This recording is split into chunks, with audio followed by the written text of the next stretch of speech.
उनको हार्ट की प्रॉब्लम्स हो गई है, उनको हार्ट अटैक आ रहे हैं, यही कारण है कि वो बचपन से ऐसा ही खाना खाते रहे हैं।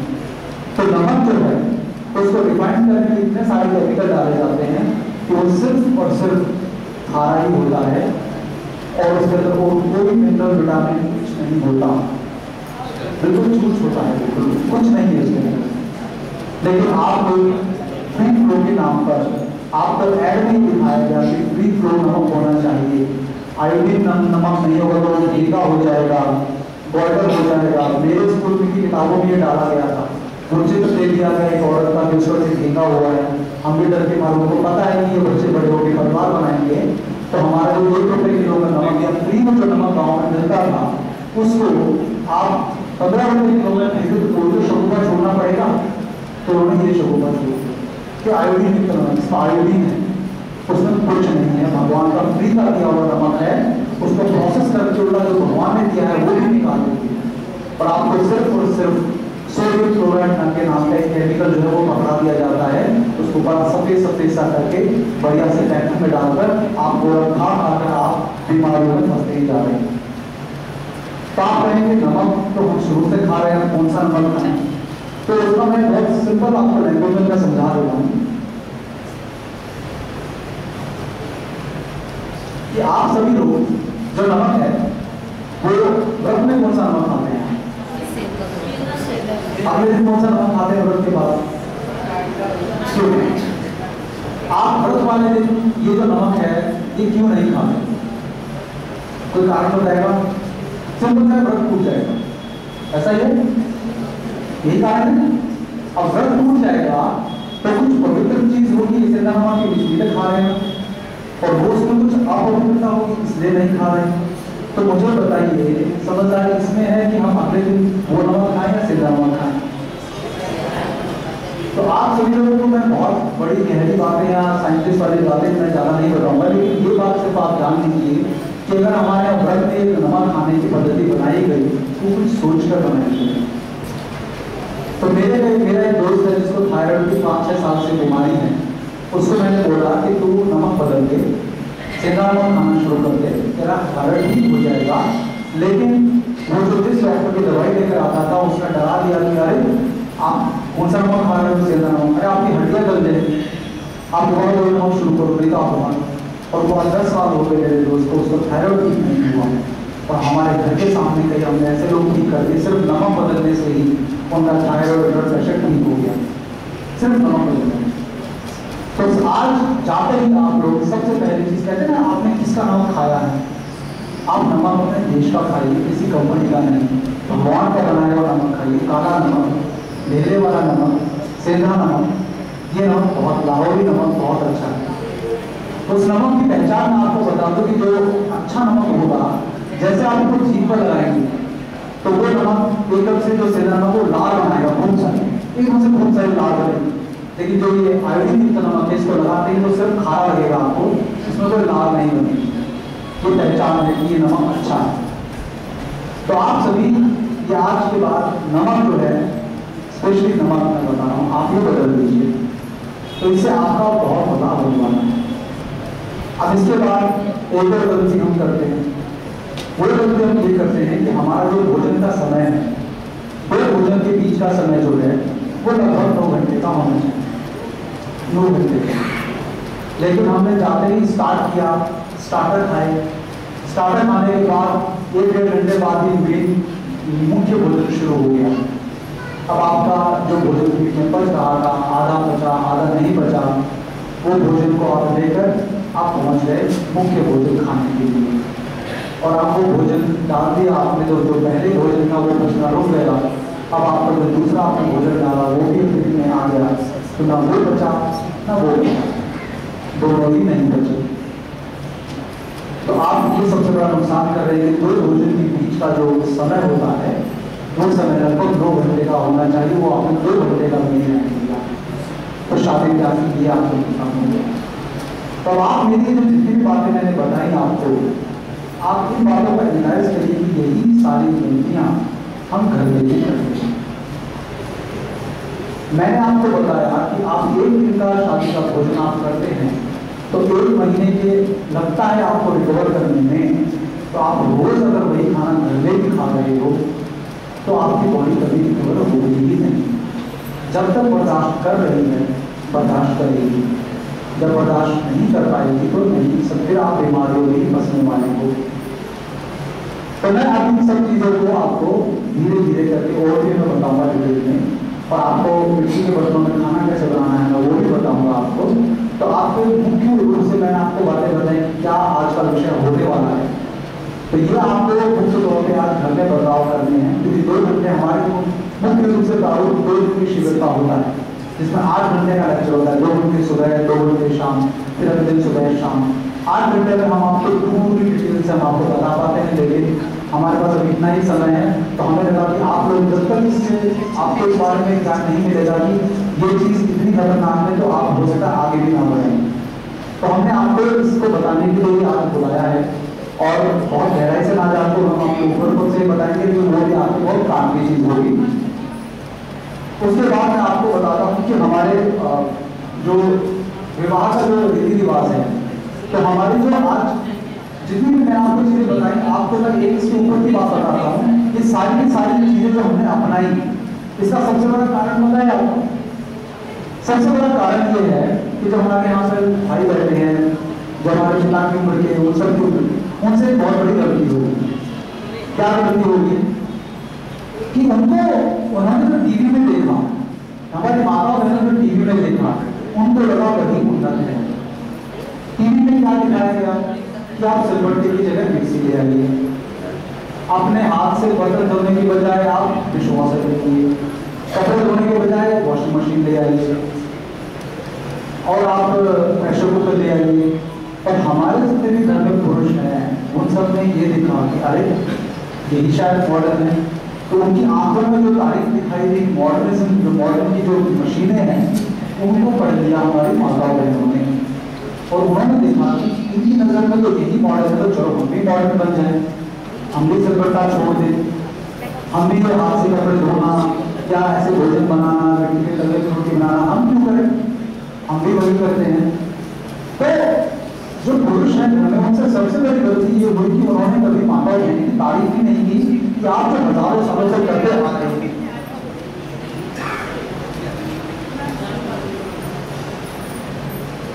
जो हम सालों से करते आ रहे हैं वो बहुत ही वैज्ञानिक चीज थी, बहुत ही उन्नत चीज थी, बहुत ही उन्नत साइंस था। वो जो आपने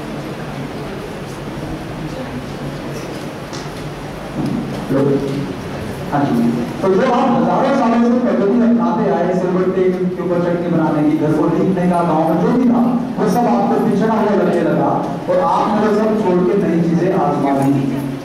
और जो मेरे उम्र की जो पूरी जमात बड़ी हुई, मैं आज 30-32 साल की मेरी उम्र है, जो मैं छोटा था तो मेरे समय के जो मेरे साथी लोग बड़े हुए, उनको शिक्षा में बहुत खतरनाक चीज समझा दी गई, जाने या अनजाने, उनको रिलायज हुआ हो या ना रिलायज हुआ हो कि हमारी जो शिक्षा है उसने हमारे घर में जो दादी दादा है या बड़े बूढ़े हैं या हमारी माँ है या हमारे पिता है, उनके दिए हुए ज्ञान को गंवार समझा कि वो अनपढ़ों का ज्ञान है। अगर वो हमें दूध में हल्दी मिलाकर पीने को बताते हैं जुकाम को ठीक करने के लिए, तो नहीं, आपको क्या पता, डॉक्टर ही बताएगा। तो वो शिक्षा ने बहुत खतरनाक काम कर दिया कि हमारे स्कूल और हमारे घर की दूरी बढ़ा दी कि वो बच्चा स्कूल में कुछ और सीखता है, घर में किसी और तरह से बर्ताव करता है, स्कूल में कोई और भाषा बोलता है, घर में कोई और भाषा बोलता है, स्कूल में टेबल पर बैठकर खाता है, घर में जमीन पर बैठकर खाता है, स्कूल में वो टाई पहनता है, घर में वो कुर्ता पजामा पहनता है या कुछ और पहनता है। तो माता पिता को लगा कि यही मॉडल है, तो उन्होंने उनको यही सिखाया कि आप सब लोग इसी में पढ़ो।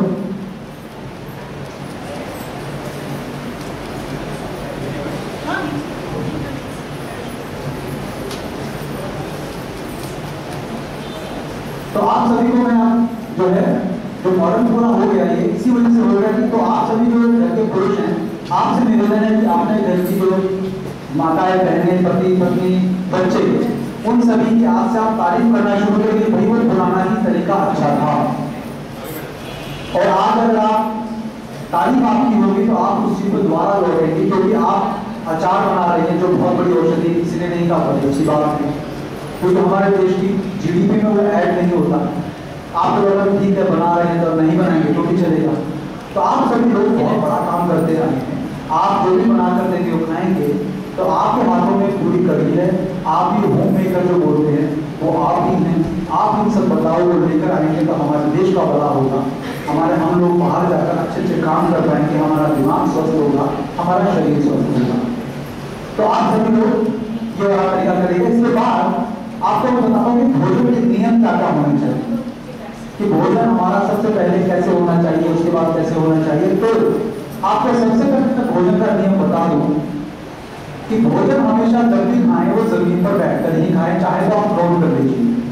और आपको जो मैं बातें बता रहा हूँ अगर आप नहीं भी नोट कर पाए तो कोई बात नहीं, आपको हमने बाहर सीखी है राजीव दीक्षित जी की।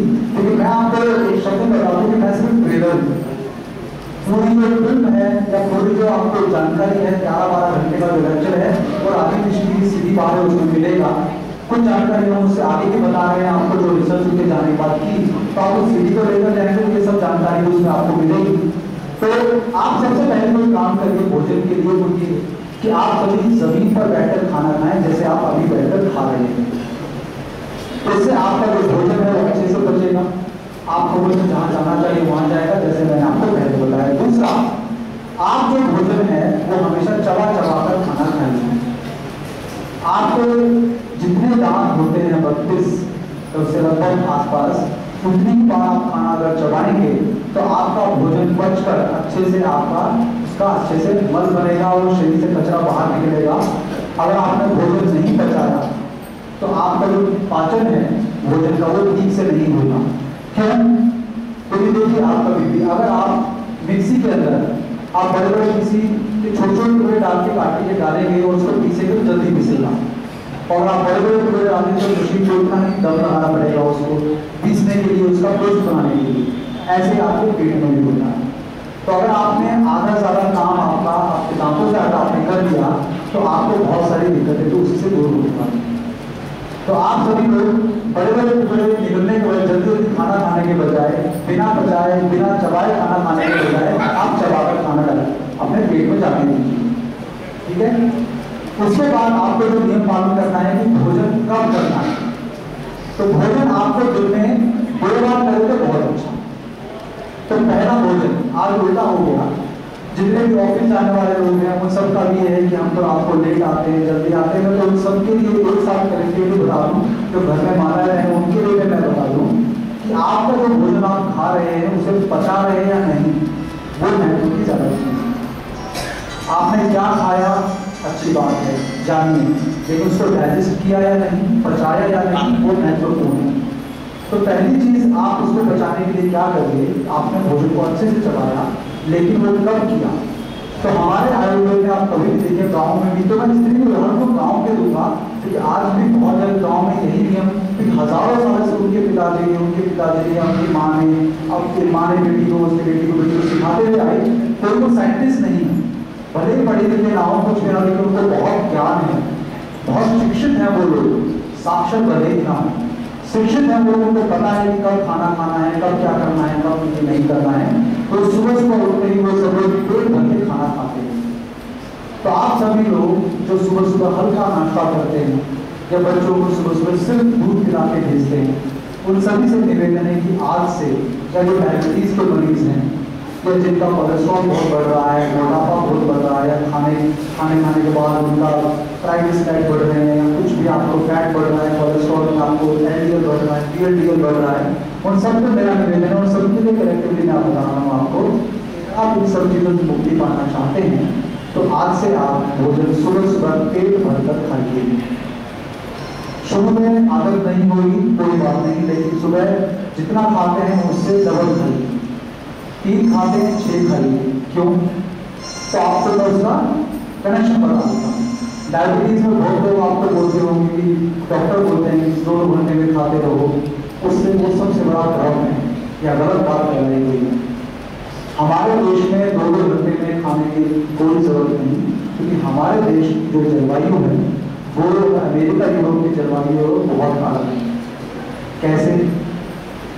2 घंटे खाने के लिए उन्हीं के लिए ठीक है जहां पर सूरज कम उगता है, सूर्य कम निकलता है।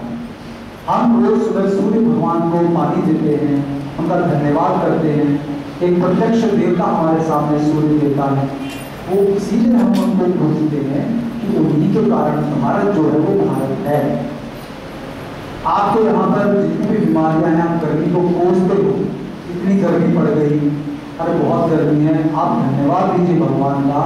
इतनी गर्मी पड़ती है तो उस गर्मी के कारण ही जिस कीटाणुओं के लिए अमेरिका सरकार टीके लगाने का अभियान चलाती है, वो सारी बीमारियां सिर्फ और सिर्फ इस सूर्य भगवान के आने से ही दूर हो जाती है। तो आपकी जो शरीर की जठर अग्नि है, मतलब जो भूख लगने की एक प्रबल इच्छा होती है, वो प्राकृतिक रूप से केवल दो ही बार होती है, सुबह या शाम, जब सूरज उगेगा या जब सूरज डूबेगा। क्यों?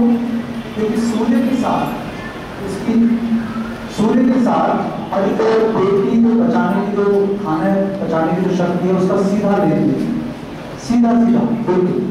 तो जितना तेजी से सूरज उगेगा आपके पेट में भूख भी उतनी तेज लगेगी, और उस समय तक सारा खाया हुआ भोजन एक एक कण वो सूर्य के जो प्रकाश के प्रभाव में और जो जठर में आपके बहुत तेज उसमें पचेगा, डाइजेस्ट होगा।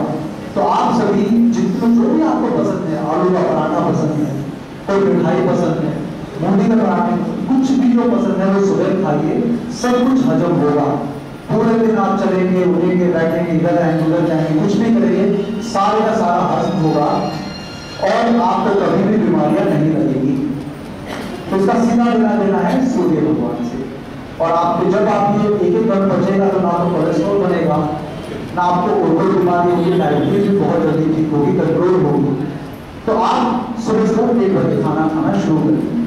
तो आप कहेंगे जो ऑफिस जाते हैं हम तो वहाँ पे तो हल्का ही खा के जाए, बल्कि हमारे बच्चे दूध पीकर जाते हैं, आप उनको जो खाना बांध कर देते हो उनको बांध कर देने के बजाय खिला कर भेजिए, और जब दोपहर में आए तो कुछ हल्का खाना खिलाइए। और शाम को 6 बजे से पहले डिनर करिए, क्योंकि दूसरी प्राकृतिक भूख सबसे तेज शाम को 6 से 7 बजे के लगभग ही लगेगी।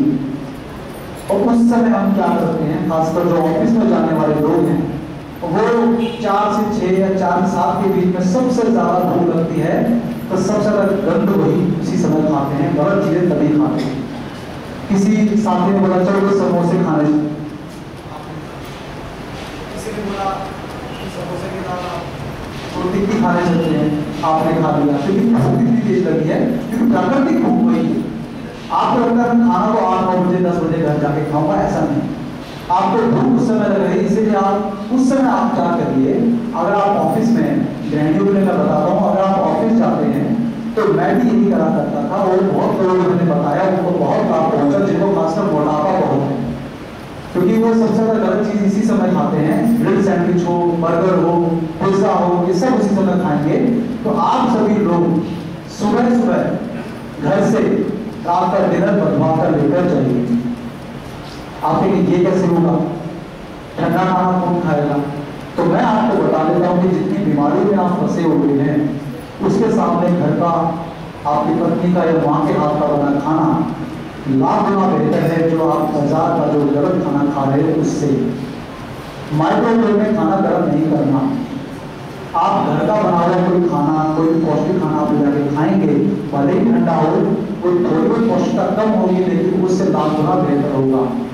तो आप शाम के 6 बजे ऑफिस में ही डिनर करिए, और अगर आप साथ रियायत कर लीजिए 7 बजे मैक्सिमम 7:30 बजे तक डिनर अगर घर आ जाते हैं तो कर लीजिए। तो आप देखेंगे कि 1 साल के अंदर में आपकी बायोकेमिस्ट्री ऐसे आप धन्यवाद करोगे कि ये जिसने भी नियम बताया, मैं आप मुझे धन्यवाद बोलेगा, हमारी संस्था में ज्वाइन करेगा, हमारी संस्था को धन्यवाद बोलेगा, पूरी जिंदगी आपकी इतनी चैन से गुजरेगी कि आप विश्वास नहीं कर पाएंगे। तो आप सभी जो ऑफिस में जाने वाले भाई लोग हैं, आप सभी इस चीज को अपनाना शुरू करिए, क्योंकि आपके स्वास्थ्य से बढ़कर कुछ नहीं, ये झंझट नहीं है।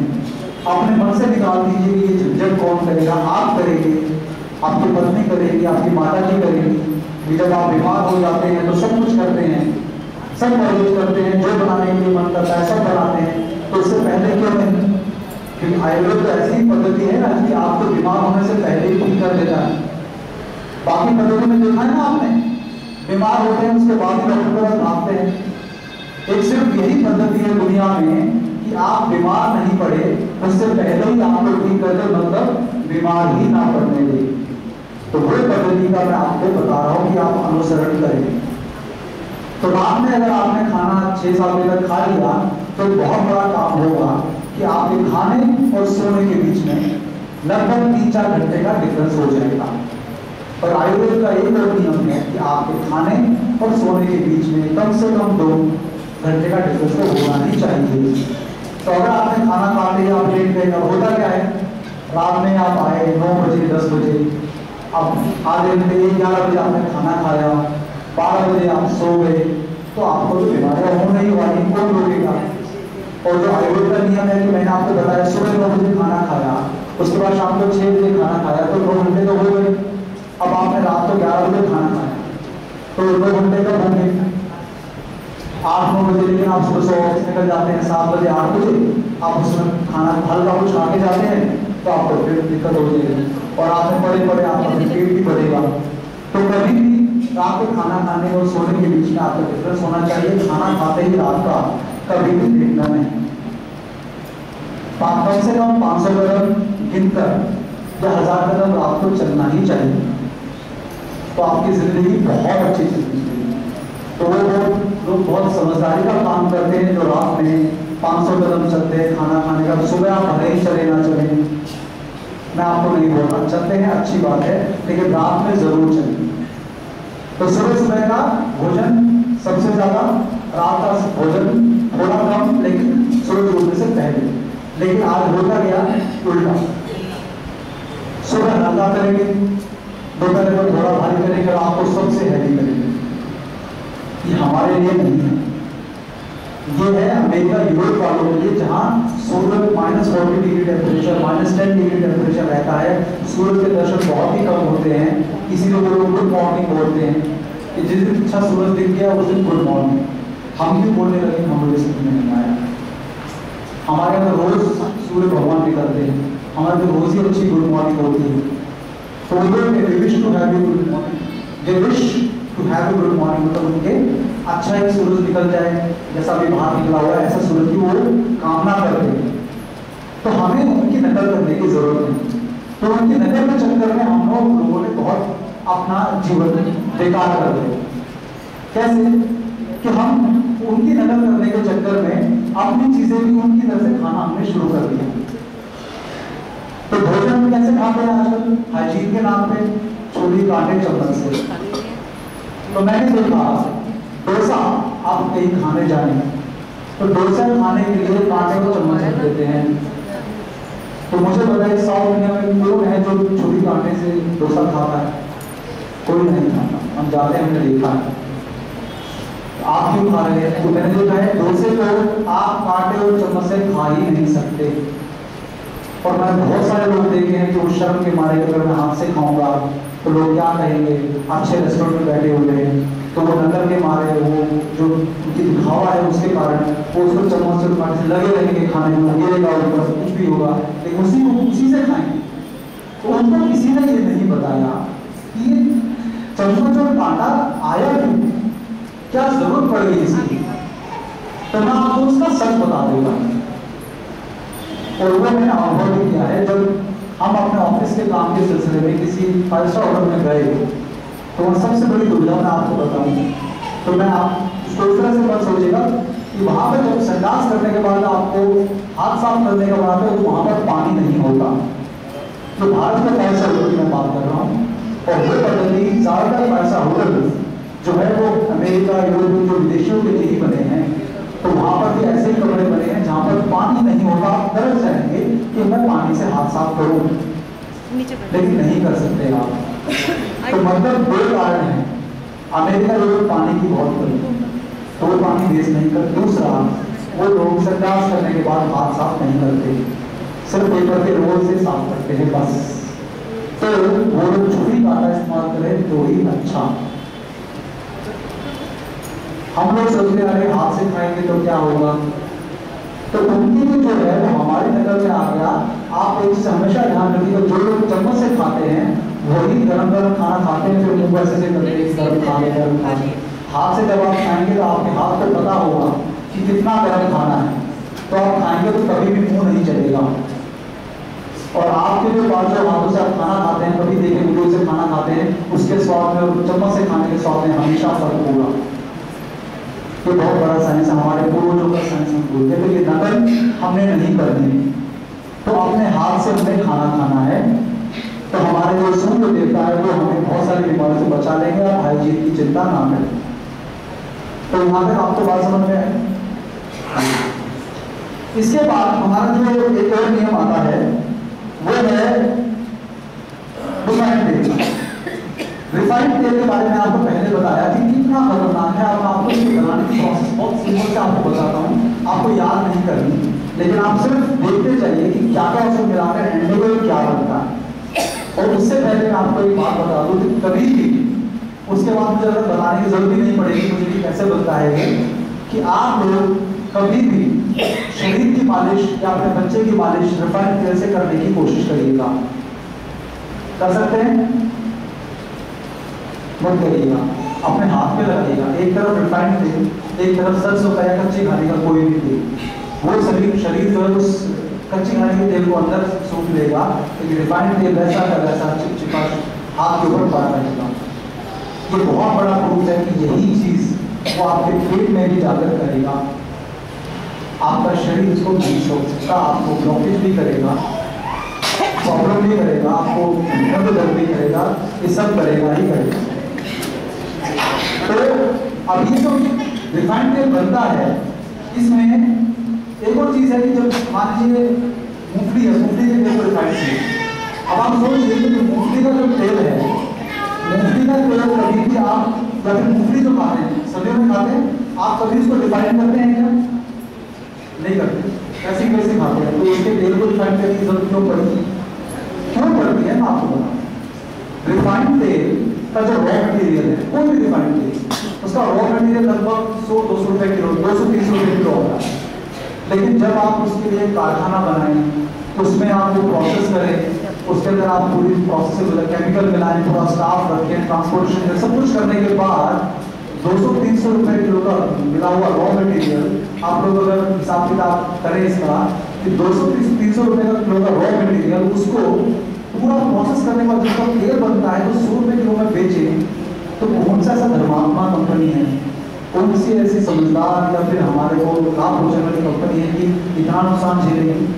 वो नुकसान नहीं झेलती, क्योंकि हमारे तेल में जितने भी पोषक तत्व हैं जो हमारे शरीर के लिए चाहिए वो सब के सब निकाल कर बाहर बेच दिए जाते हैं, जिनसे खूब वो मुनाफा कमाते हैं। तो उनके लिए अगर वो हमें रिफाइंड तेल फ्री में भी दें तो उनके लिए घाटे का सौदा नहीं है। तो वो आज 80-90 रुपये किलो बेच भी रहे हैं, तो उनका तो पूरा कैसे? इसकी सॉल्वेंट एक्सट्रैक्शन प्रोसेस होती है जिसके थ्रू ये गुजरता है। उसकी मैं धीरे धीरे आपको जल्दी मैं बता देता हूँ क्या क्या उसमें होता है। कि सबसे पहले जो तेल निकाला उन्होंने कच्ची घानी में जैसे भी निकाला, उसके अंदर गैसोलीन मिलाई जाती है। गैसोलीन जो है वो पेट्रोलियम और डीजल की जो फैमिली की ये चीज है उसको मिलाते हैं, जिसके बाद उसके सारे एसेंशियल फैटी एसिड्स निकल जाते हैं, सारे के सारे जो हमारी बॉडी को चाहिए, जो हमारे HDL को बढ़ाने के लिए चाहिए। तो मैं आपको बता दूं, जब आप रिफाइंड तेल खाते हैं तो आपको जो मिलता है कोलेस्ट्रॉल मिलता है, वो बैड कोलेस्ट्रॉल मिलता है। हमारे को दो तरह का कोलेस्ट्रॉल, गुड कोलेस्ट्रॉल, एक बैड कोलेस्ट्रॉल। तो कोलेस्ट्रॉल आपका जो है LDL और VLDL, लो डेंसिटी लिपोप्रोटीन और वेरी लो डेंसिटी लिपोप्रोटीन। जब आप डालडा खाते हो या रिफाइंड तेल खाते हो तो यही मिलता है, और यही सबसे खतरनाक है आपको ब्लॉकेजेस करने के लिए, सबसे खतरनाक। और आपको जो ब्लॉकेजेस दूर करने के लिए चाहिए वो केवल और केवल इसी कच्ची घानी के तेल में ही वो गुण होते हैं। जैसे सरसों का तेल हुआ, मूंगफली का तेल हुआ, तिल का तेल हुआ, उससे आपको HDL मिलेगा, उससे भी कोलेस्ट्रॉल मिलेगा, लेकिन अच्छे होंगे। जो आपके शरीर में तभी बनेगा, आपका जो लिवर है वो बनाता है, वो तभी बनाएगा जब आप शुद्ध तेल खाएंगे। और शुद्ध तेल कैसे? या आप तो सरसों का तेल खा रहे हैं, कुछ भी खा रहे हैं, तो वो आपका HDL बना रहा है जो आपकी ब्लॉकेजेस दूर करेगा। तो मतलब अगर आपको ब्लॉकेजेस है, कुछ भी है, तो आप बेधड़क कच्ची घानी का शुद्ध तेल खाइए, तो आप अगर आज बाईपास हुआ तो कल आप अचार भी खा सकते हैं। और आप देखेंगे कि डॉक्टर ऑपरेशन के बाद तो बिल्कुल ऐसे कहेगा अचार बिल्कुल नहीं खाना, हाथ भी नहीं लगाना, बिल्कुल नहीं खाना, आपको ये हो जाएगा, चिपचिपा है, बदबू है, इसके अंदर महक है, आप इसी तरह से उसको छोड़ देते हो। वही उसके मेन घटक हैं। आपको जो HDL बनेगा शरीर में वो तभी बनेगा जब आप शुद्ध तेल खाओगे, और अगर आप रिफाइंड तेल खाओगे तो वो कभी भी शरीर को आपको भला नहीं करने वाला। इसीलिए आप मानते गैसोलीन मिलाया उन्होंने, उसके अंदर आपके एसेंशियल फैटी एसिड सारे निकल गए जो आपकी बॉडी को चाहिए, HDL निकल के आते। उसके बाद नेक्स्ट प्रोसेस होती है जिसमें आपके उसको गर्म किया जाता है। जब उसमें हेक्सेन बन गया उसको गर्म किया जाता है 240 डिग्री फ़ारेनहाइट पे। तो आप ये देखिए एक बार तेल गर्म करने पर ट्रांस फैट में कन्वर्ट होता है। जैसे आपको मैंने बताया जब आप तेल को एक बार गर्म कर देते हैं तो वो ट्रांस फैट में कन्वर्ट हो जाता है। मैं आपको एक चीज आगे बढ़कर बताता हूँ कि सरसों का तेल भी अगर आपने एक बार गर्म कर दिया तो दोबारा आप उसको खा नहीं सकते। शुद्ध तेल की मैं बात कर रहा हूँ, ये तो रिफाइंड तेल। तो आपने सरसों के तेल को सब्जी में अगर डाला और आपने उसको गर्म किया और उसके बाद उसमें सब्जी छौंकी तो वो भी ट्रांसफर में कन्वर्ट हो गया है। तो उसका भी तरीका क्या है कि आप 100% में से 25% तेल में ही आप प्याज वगैरह तलो, उसके बाद बाकी तेल चौंकर ऊपर से डालकर मिलाकर खाइए तो आपको उस तेल का लाभ मिलेगा। असली नियम ये है।